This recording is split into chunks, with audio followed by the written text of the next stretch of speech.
Actually, you have performed in Italy as well, isn't it? Because I saw that you're connected with some people that I know. Oh yeah. In Milan, yeah. That's cool. Did you grow up in? I'm Italian. Okay. Yeah. So you've known. So those people you've known like growing up in. No, not growing up. I actually met most of the Italian people that I know, Black Italians, in the UK. Okay. Yeah. Because I didn't even know there were so many Black Italians. And that was Complexity by WondRWomN. Yes. You're listening to Riverside Radio. Here's Sandrine and my special guest, WondRWomN. That's amazing. Thank you so much. I love the fact that you beautifully expressed what you just anticipated. Yeah. The fact that there's so many aspects of your persona that you're working on, and you're also committed and busy in so many different spaces, and also you find a little bit of linguistic ability as well to live in London. Yeah. It's quite like a fast place as well. Absolutely, yeah. So it's actually interesting how you manage to go different, explore and Definitely. just take out everything, all your emotions. Yeah, absolutely. I think, like you said, even growing up in London, I'd say London shapes so many different identities. You get such a variety of people that grow up here, that have so many sides to them, and it's just kind of normal, like when you grow up here. And I just feel like London definitely is part of my identity as well. It's good that, because like you mentioned, you've been inspired from so many things that you put in your music, but also there's one of, I think, most important thing that you're actually doing, not only for yourself, but for the community as well, which is the record shop. Yeah, that's right. How did the inspiration came to actually create that? So the record shop was just, I would say, like, to be honest, it comes from me as a kid and just falling in love with music. And then a lot of the time, like when I was younger, I just made music from my bedroom. I would just like learn how to do different things, like produce, and I would do it by myself because I didn't know anyone else that was making music.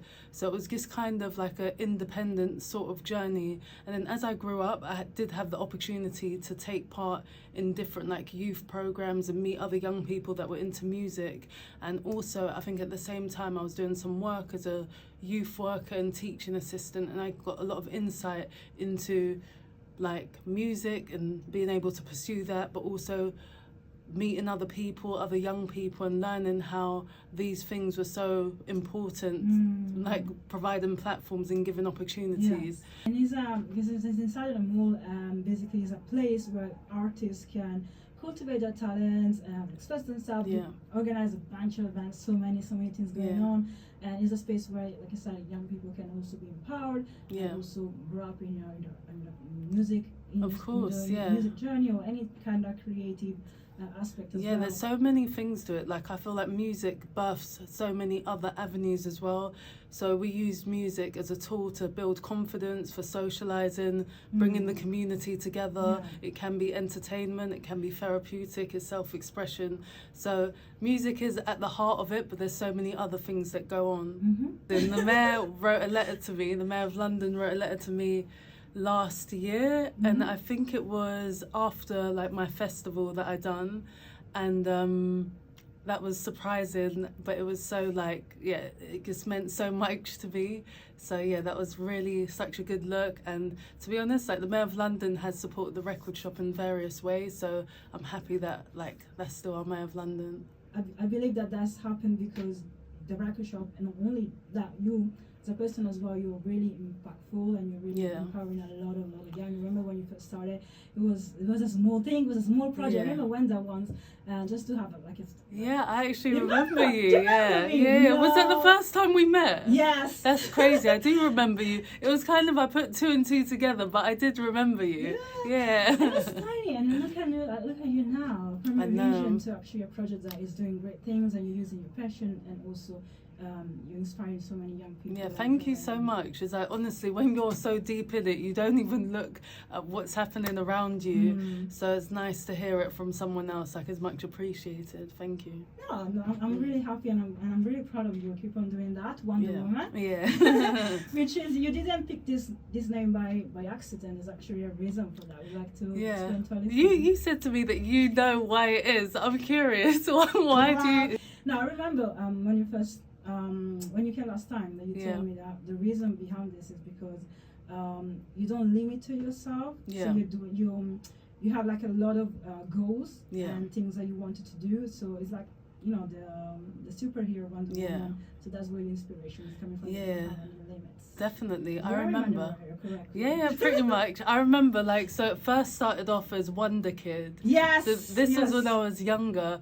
And the thing is, I don't know why it was Wonder, but for me, like, I remember being like a teenager and I was thinking, I want a name that represents how music makes me feel. So the word like wonder came out, and to me it was like sort of empowering, and it's just how I felt within my music. I forgot to say that, because you felt like, in comparison to the beginning when you first started, you felt like you were more mature and more grown, so you didn't want to transition from a kid, so Wonder Kid to WondRWomN. Yeah, exactly. And honestly, that was reluctantly, because at first I felt like, oh, I'm going to stick with, it was Wonder Kid, then Kid Wonder, and for a long time then it was like WondRWomN. And I just remember when I performed under that name, the reception was just crazy, so I thought, this has to be the name. I've got to keep it, because it's like when you step on stage and say that I'm WondRWomN, it just has a different energy to it. So they're anticipating already what they're gonna so it's like, if I disappoint, it could be it could be crazy.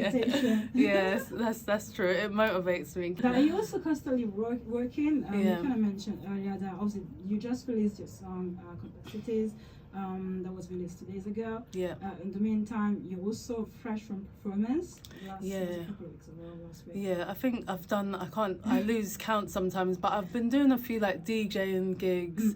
My last live performance, it was probably like a month or so ago. I need to check my Instagram to see exactly, but I always try to be as active as possible. But I know at the same time you're very good in that, because you try to balance it out as well. So when you're creating and writing new music, you're trying to focus on that. And then when it's time to actually go and perform, you're busy and booked. That's so true, because my first release officially, I think it was 2018, and I've been performing those songs for the past like 6 years. So I've had a few like variations, like some other like singles that may be unreleased, like I perform those as well, but like I've been performing the same songs for a long time, and it's great because you always, it's a new audience, so they don't know how old the song is. But I just felt like, if I want to work on some new material, let me put the performing on hold for a bit and then come back with a banger, and then hopefully they like it as well. And like you said, you're doing a lot of performance. You've been doing it for a very long time, and you're not only doing it in the UK. I know that you also been around across Europe. In Spain. Spain was my first international show in 2018 as well, and that was like in front of thousands of people. But to be honest, I loved it. Like, it was so good, the reception was so good, and it really opened my eyes to like, your audience isn't necessarily just your immediate circle. It can be anywhere, and it can be anyone as well. And that really inspires me to travel more. Like, I've been to other places and performed, like Italy, Romania, where else have I performed? But a lot of places in Europe actually. So I've learned a lot. That's fun. You're living everyone's dream. I hope so. You're working, you're traveling, when you're doing things that you're passionate about. You're also inspiring other people. You created a beautiful project that's very impactful in the community. That's the best thing. Sometimes, like I was saying before, like, you're so deep in it, you don't even realise what's going on. Maybe when I'm older, I'm gonna reflect and look back at this moment like, wow, like, that's amazing. In terms of working, with abroad, etc., I know that you've been collaborating also with other people as well, and also with international artists. Like, I've collabed with a few Spanish artists, which has been really, really cool. Like, we've got an album it was released, I think, last year, and that was great. Like, I've got a few songs with them and just some other Spanish rappers that I've met, like, when I performed in Spain, like, just building really, really good relationships, and, like, they're super supportive as well. When I release new music, like, I think the people that saw me first performing in Spain, like, they listen to my music, they reach out to me on socials, so it's, like, really nice. You're going places, because I remember there's a lot of people that I know, especially from Italy as well, I know that actually you managed to get in contact with them and to get to know them when you perform in Italy as well. That was so cool. Like, when I performed there, it was called, what was the name of it? It's Lime Check Festival. So that's where I met, like, a lot of creative people within, like, Italy, specifically Milan, and just, like, connecting with them and learning about that scene as well. That was it's quite exciting. Yeah, I love it. Like, I think that so many, like, highlights, and it's just so special, not only to travel and then experience, like, another culture, but to do something that you love doing, like music, and connecting with other people that make music as well and collaborating with them is such a beautiful experience, like, to be able to share that with so many people worldwide. So yeah, it's amazing. But also challenging, because for example in the UK, especially in London, you're quite known, so people know already. You're also collaborating with other MCs, so people are quite familiar to your style, to your music, to who you are as a person. But then when you go abroad, you don't know how the reception is gonna be the same. That's really true, but, like, I'm always surprised, because sometimes they show you so much love. Like, sometimes it's like it doesn't matter where you're from, it's just if the people connect, that is, like, they're gonna love it. And I feel like every artist should not limit themselves and expect that, oh, this is gonna be my audience or this is my fan base. Like, just explore and then let them come to you. And I think that you build really genuine fans, and you never know where the support's gonna come from. But it always feels good. And at the end of the day, music is like self-expression as well, so a lot of times it goes beyond languages, that's so true, boundaries and all of that. So I'm sure I've performed in a few places and they didn't have a clue what I was saying, but I think they liked the beat and the energy that I came with, so And looking back, on your journey as an artist and as a musician, so what made you start, like, music? What did you start? You mentioned kind of earlier that you were young and you were using it to express itself, especially when as a teenager, etc. But what was the main point of that made you actually start? I remember, like, when I was really young, like a kid before teenage years, and there was just something about, like, whenever my mum would play some music or some like a music video on TV, I just felt like some connection to it. Like, I just felt like the emotion, like when a singer was singing, and like the harmonies and the melodies, like I really was drawn to that.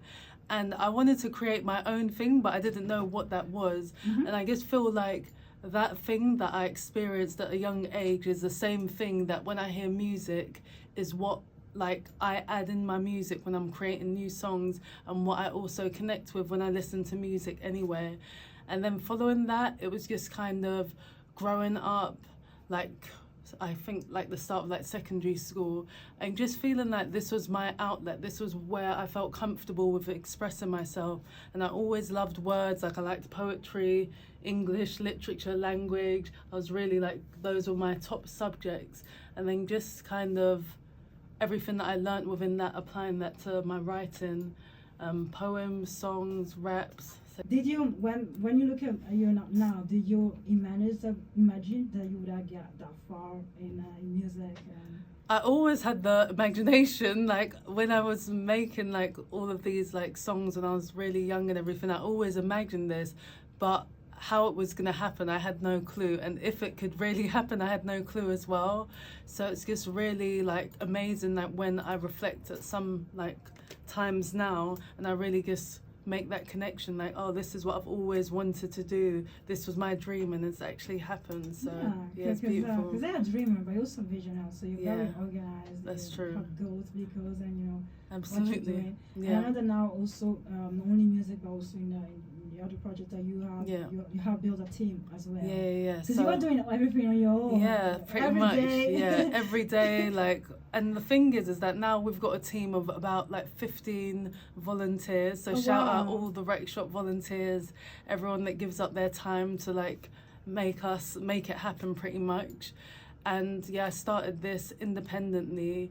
And it's like when you've had the experience of doing everything behind the scenes, in front of it, recording people, advertising it, like you really appreciate when you've got other people on board and you just relate to them, even as a manager. Like I just feel like it helps that I've been through the same journey that a lot of my staff team are going through or will go through as well.